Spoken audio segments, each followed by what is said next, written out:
मेरी पसंदीदा कविता की काव्य पाठ श्रृंखला में आज आप सुनिए हिंदी के सशक्त कवि रतिनाथ योगेश्वर की कविताएं। उनकी पहली कविता का शीर्षक है 16 आने सच। जिन्हें स्त्रियों ने किसी भी तरह से नहीं समझा अपने प्रेम का पात्र, वही पुरुष रहे चरित्रवान। जिन्हें स्त्रियों ने कभी भी किसी भी तरह से नहीं समझा अपने प्रेम का पात्र, वही पुरुष रहे चरित्रवान। उन्हें ही कहा गया सच्चरित्र। जिन्हें नहीं मालूम भोगने और भुगतने का अंतर, उन्हें ही कहा गया सच्चरित्र। जिन्हें नहीं मालूम भोगने और भुगतने का अंतर, उन्हें नहीं पता भोगना होता है चुनाव और भुगतना होती है विवशता। जिन्हें नहीं मालूम भोगने और भुगतने का अंतर, उन्हें नहीं पता भोगना होता है चुनाव और भुगतना होती है विवशता। चुनाव करने की स्थिति में नहीं थी स्त्रियां, चुनाव करने की स्थिति में नहीं थी स्त्रियां।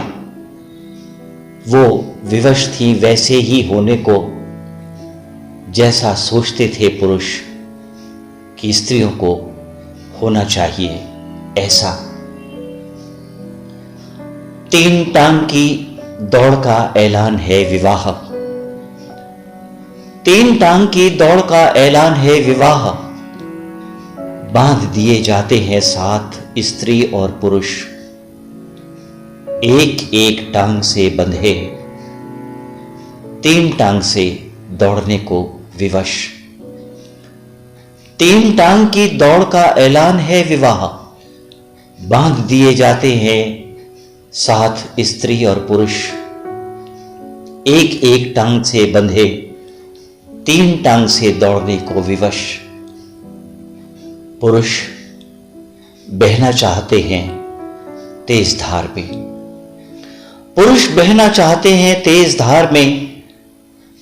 भोग को समझते हैं अपना जन्म सिद्ध अधिकार। रोमांच से भर जाना चाहते हैं वो, ले जाना चाहते हैं स्त्रियों को जबरदस्ती अपने साथ। पुरुष बहना चाहते हैं तेज धार में, भोग को समझते हैं अपना जन्म सिद्ध अधिकार। रोमांच से भर जाना चाहते हैं वो, ले जाना चाहते हैं स्त्रियों को जबरदस्ती अपने साथ। हफनाई हुई स्त्रियां लपकती हैं किनारे की ओर। हफनाई हुई स्त्रियां लपकती हैं किनारे की ओर। वो ढूंढती हैं स्थायित्व, चाहती हैं विश्राम। सृजन के क्षणों में होना चाहती हैं वो, सृजन के क्षणों में होना चाहती हैं वो। मझधार और किनारे के मध्य यानी रोमांच और विश्राम के बीच मंद स्वर लहरियों में लरजता है जीवन। मझधार और किनारे के मध्य यानी रोमांच और विश्राम के बीच मंद स्वर लहरियों में लरजता है जीवन। मोटी मोटी रस्सियों को सुलझाने का दंभ पाले तमगे हासिल करने वाले पुरुषों सुनो। मोटी मोटी रस्सियों को सुलझाने का दंभ पाले तमगे हासिल करने वाले पुरुषों सुनो। जिंदगी के धागे होते हैं रेशमी और महीन। जितने होते हैं वो महीन, उतने ज्यादा उलझते हैं। जितने होते हैं वो महीन, उतने ज्यादा उलझते हैं और उन्हें सुलझाना तुम्हारे वश में कहां। जीवन की लय कहीं अंधेरे में खो रही है। जीवन की लय कहीं अंधेरे में खो रही है, निःशब्द आर्तनाद बदल रहा है सिसकियों में। जीवन की लय कहीं अंधेरे में खो रही है, निःशब्द आर्तनाद बदल रहा है सिसकियों में। करुणा, शांति, मैत्री, प्रेम और प्रार्थना जैसे शब्दों की अर्थ ध्वनियां ही है जीवन। करुणा, शांति, मैत्री, प्रेम और प्रार्थना जैसे शब्दों की अर्थ ध्वनियां ही हैं जीवन। जहां गुनगुनाती है प्रकृति, जहां गुनगुनाती है प्रकृति। सुनो तथाकथित पुरुषों, सुनो तथाकथित पुरुषों, अप्राकृतिक मैथुन का नाम नहीं है जिंदगी।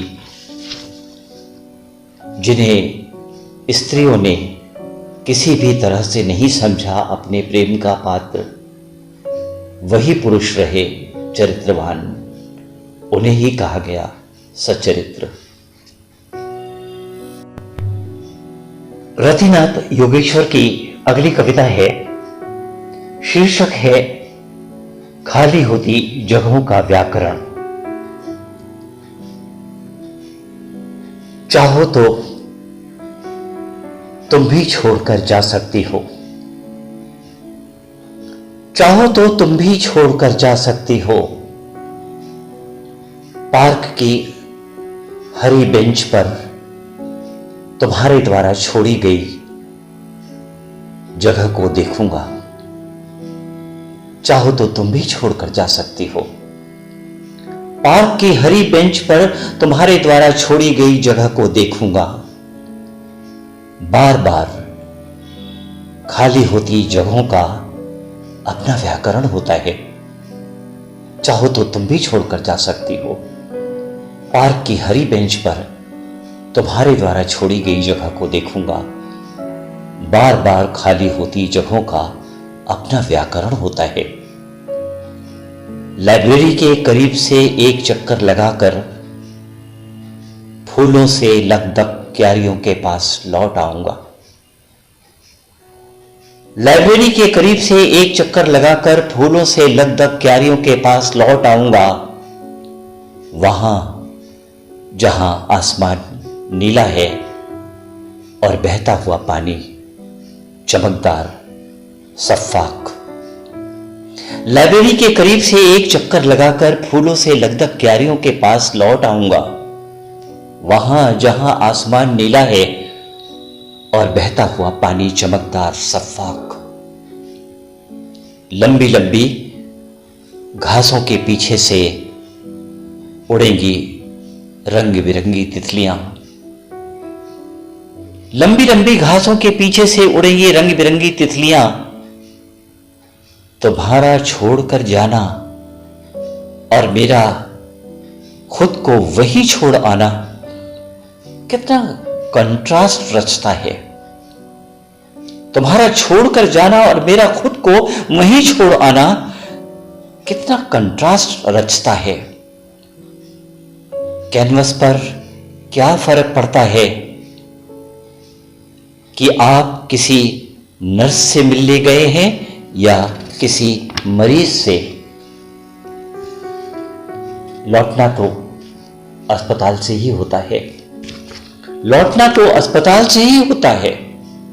तुम्हारा छोड़कर जाना और मेरा खुद को वही छोड़ आना, कितना कंट्रास्ट रचता है।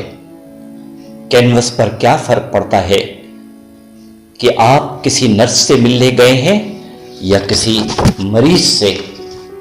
लौटना तो अस्पताल से ही होता है। उस छोड़ी हुई खाली जगह पर पता नहीं किताबें रखूंगा या फूल। उस छोड़ी हुई खाली जगह पर पता नहीं किताबें रखूंगा या फूल। कीचड़ से सने जूतों को पीठ पर लादे निकल पड़ूंगा फिर सफर पर नंगे पांव। कीचड़ में सने जूतों को पीठ पर लादे निकल पड़ूंगा फिर सफर में नंगे पांव। चाहो तो तुम भी बीच राह छोड़कर जा सकती हो। चाहो तो तुम भी बीच राह में छोड़कर जा सकती हो। चाहो तो तुम भी छोड़कर जा सकती हो। पार्क की हरी बेंच पर तुम्हारे द्वारा छोड़ी गई जगह को देखूंगा। बार बार खाली होती जगहों का अपना व्याकरण होता है।